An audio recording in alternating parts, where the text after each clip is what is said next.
So we talk about process maps, and process map is a great way to understand what is going on and who's doing what. But there's a lot of things that it doesn't capture also. So it's one tool that we use, but not the only tool. Okay. Next tool that we're going to look at, it's going to add into the process mapping, and it's very good when we're talking about moving something around, right? So usually not in an information kind of transactional process, but when we're doing something like logistics and internal transportation, production, or movement of people, it's a very, very good tool. So it's called a spaghetti diagram. And yes, spaghetti from spaghetti. But here is what an example.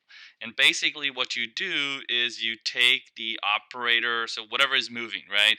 The operator or the forklift or the product, and actually follows it through the layout, right? And this is an operator going back and forth to do his process steps and take 38 minutes, for example.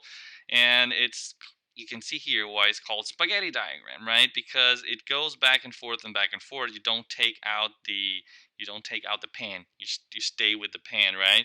So because of the back and forth, back and forth, back and forth, it looks like a spaghetti, and that's called spaghetti diagram, right? But you can see here, there's a lot of thing. What do you guys think? Is that efficient way to do the process? Hell no, right? So there's a lot of back and forth and back and forth. Why are we going? Why is he walking so much to do the process?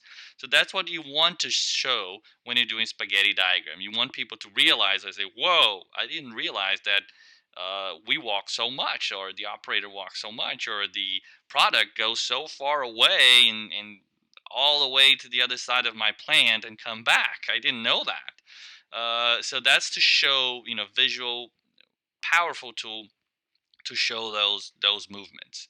Okay, and we use quite often when we have, again, a product being transported or a person walking or something like that that you want to take a look at.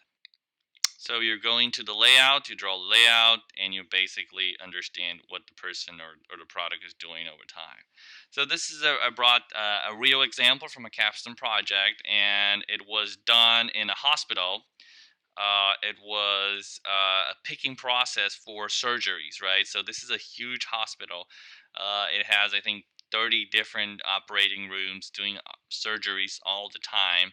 And the process was they pick all the instruments and drugs and stuff that the doctors use for the surgery, right? So all the instruments they pick into a room, they put it in a cart, and then the cart is ready, all supplies and stuff like that.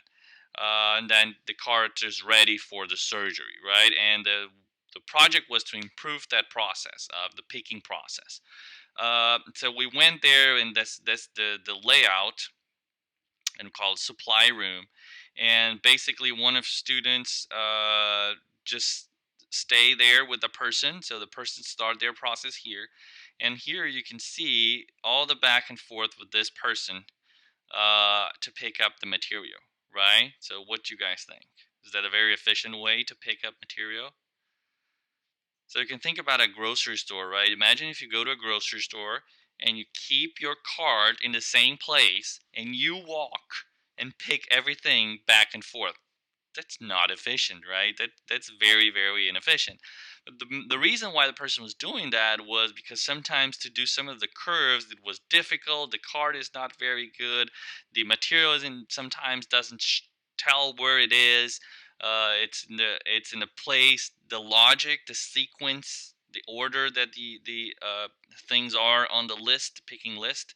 It was very erratic, and so there's a lot of things going on. Say, oh, this person is stupid, just why is he leaving the cart there? There's a lot of problems that make it very difficult to pick up, and you think about the process. Say, it's the same thing as going to a grocery store. You have a list and you have to pick up those things, and you're doing that 10, 20 times a day, right? So you're supposed to do something good there, right? You're supposed to know, but a lot of variation occur, which make it very, very difficult and make process look like that. So what we did was, we went there. This is the current state. This is one surgery, okay? One card that was ready. So we did, and it took 7 minutes and 24 seconds, and the distance was about 280 feet that she was walking, right? And we measure it. We have a measuring wheel, so cool. And then the student can go and do walk and get those measurements right and all that. So the first improvement was to actually have all location in the pick list. So that the pick list that they have all the materials that they have to pick, some of them or a lot of them, I think about 25-30% of them don't have the location. So the person have to know what is the location. And because it doesn't have the location, it's not on the right order, right? So the first thing we need to say, oh, you guys need to put the location in all of them. So if you have the location, you can go from 7 minutes to 6 minutes, right? So that's just already a minute less per picking that you're improving. The next step was, and we didn't change any sequence, right? We didn't change the position of stuff. The second improvement was actually, oh, let's change where things are. So let's put it in a sequence that makes sense to, and to start here to go like this. See? You're doing like this, and you're doing like this, and this, and this, and this, and this.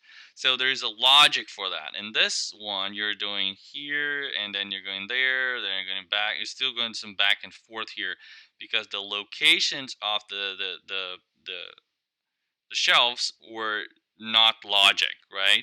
So doing two very, very simple improvements, they can reduce a lot the time.